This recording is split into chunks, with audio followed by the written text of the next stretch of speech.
exposure, they bring about changes in the environment and in the patterns of how we conduct business on this planet. And I think we are more worried about that than the other way around. Well, it apparently ended because of interest and no funding and all the rest of that. Yes, apparently that's why it ended, but a lot of people are not convinced that's all there is to it. Well, then let's look at it in the other fashion. If you are being warned off not to go there, then why in the world would you come back with untold sightings and landings and things like that continued, obviously, since 1975, if we were supposed to be warned away and then this would be supposedly covered up or smothered over or what have you? The actions contradict, in my opinion, that particular theory. But officially, certainly, it is a secret. If we found things, saw things, know a lot of things about the moon, it's obviously being kept secret from us, despite the comments of various people, despite sightings, despite all of that. Officially, it's being held secret, right? That's correct. And we just have to determine the reasons why. I personally think that when we look at some of these crafts and we know what type of propulsion they have, and this was one of the discussions that was conducted at Goddard between the 22 scientists, they knew what type of electromagnetic propulsion was being used, free energy, for lack of a better word, the fact that the planet produces that as a giant Van de Graaff generator, hundreds of trillions of immeasurable volts. And if we continue to evolve scientifically where we stop fighting against the natural forces and merge towards them, we will find that a lot of our energy problems, pollution problems, global warming problems can be alleviated. And certainly the industries and the financial markets have a great deal to Yeah, but you're not giving me a reason to hold it secret. You're giving me lots of good reasons to make it public and have a big parade down Main Street. Well, yeah, that's what you think, but then, we have to look a little bit deeper than that. Well, look deeper for me. All right, let's look deeper for a moment. Free energy suddenly creates no more oil consumption. The people who are making money out of petroleum products, which isn't just for our cars and jets. It overflows into plastics and into medical.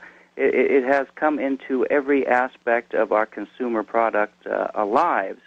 The repercussions from that, every one of us has 401ks or looking for retirement. We have stocks and companies.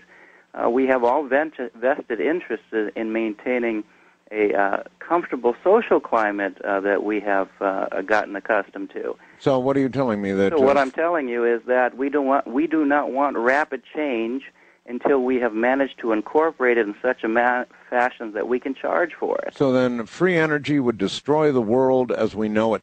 It would change it. Well, yeah, but I mean, from the point of view of those who peddle oil, not an inconsequential group to be sure, Glenn. That's true. It would end life as they know it, right? Well, they certainly wouldn't be pleased about it. Well, absolutely not. It would end life as they know it. So do you believe that's a big enough reason? I believe it's certainly definitely a large percentage of that reason, absolutely. And then we go a little bit further as well. Let's say that we become in contact with people who have explored greater parts of the universe and we have greater insights into things. Right now, we are a society of theory, and we theorize about everything, and we build theory upon theory until nobody can figure out what's real anymore. And we need to become more knowledgeable about what is reality and what is truth, and stop theorizing about it. Do you believe that presidents know about this? I believe that some presidents absolutely have been exposed to it. In fact, not too long ago, the History Channel put out a very excellent program based upon that. But they are just, believe it or not, you can't walk into certain areas of government and say, I'm President so-and-so, open the doors. It doesn't work that way.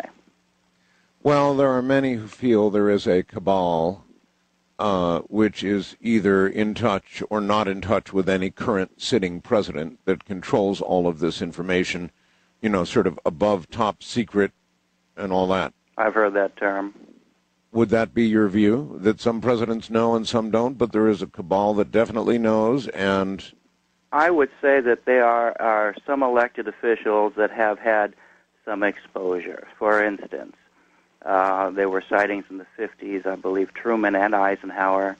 There has been some reports about President Kennedy. Ronald Reagan, while he was governor, flying his jet in California, reportedly saw one and was a believer.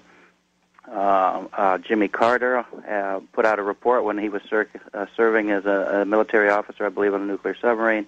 And so they have some type of insight as to how much information that they are allowed access to. Well, that we leave to the levels of government to determine.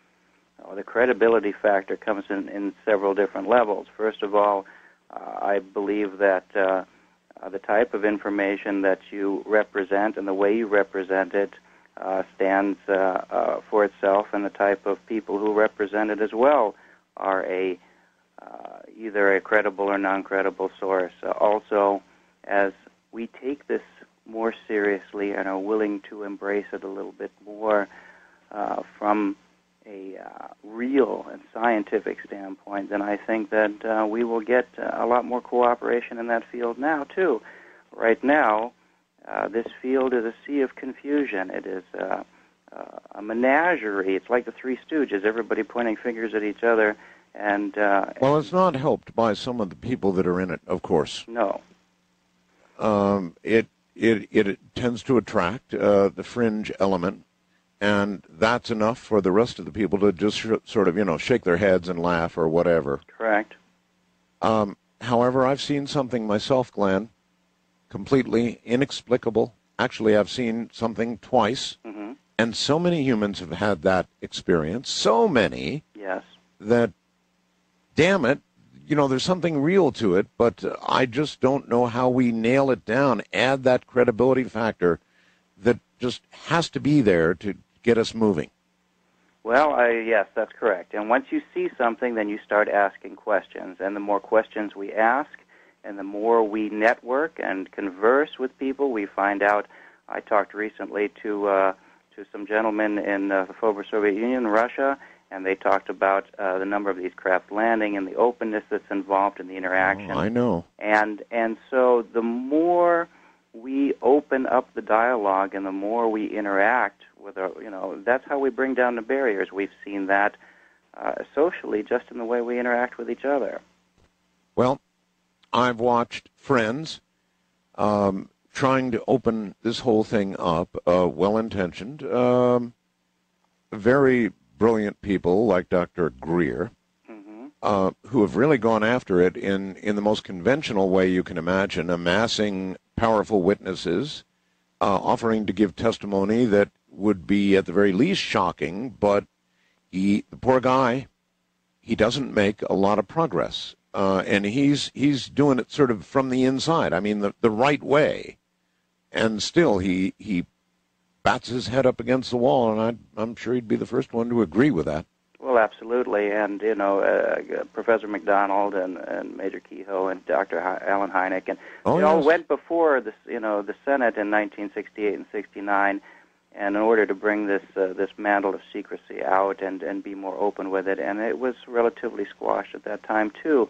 And so I think that is a valuable lesson, that in order to promote greater education in this field, it doesn't have to be in front of CNN or in front of the International News Conference, because that's where you reach the greatest amount of resistance as well.